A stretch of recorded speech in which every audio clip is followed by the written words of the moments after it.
Pemirsa, selain untuk mempromosikan pariwisata Bali, gelaran festival merupakan salah satu upaya untuk mendukung UMKM dan ekonomi kreatif. Untuk itu, kegiatan semacam ini perlu terus digaungkan sehingga dapat semakin menumbuhkan perekonomian masyarakat.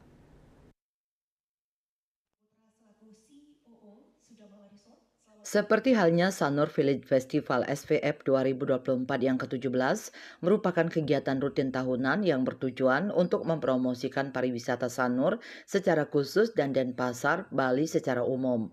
Dalam Sanur Village Festival tahun ini, lebih memberikan ruang kepada UMKM, ekonomi kreatif, seniman, dan komunitas. Sebanyak 135 UMKM dilibatkan dalam festival ini.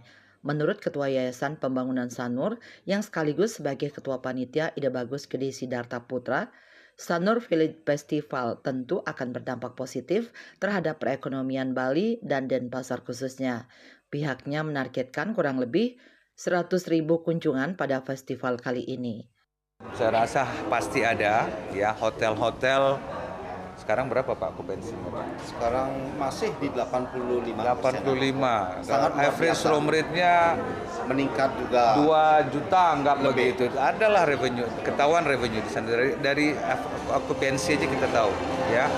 Lalu dari dari transaksi-transaksi yang ada, karena kita melibatkan ya gimana orang jual pasti ada peningkatan ekonomi di sana. Apalagi dari community, dari panitia, dari seniman semua dapat duit di sana. Jadi ada sebuah transaksi ekonomi yang cukup signifikan ya, baik itu dari pengunjungnya ataupun dari festival ke kepanitiaan, ke pengisi, itu kan perputaran ekonomi juga.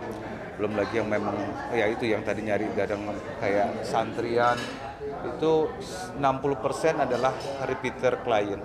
Repeater itu juga sangat tahu betul ada Sanur Village Festival.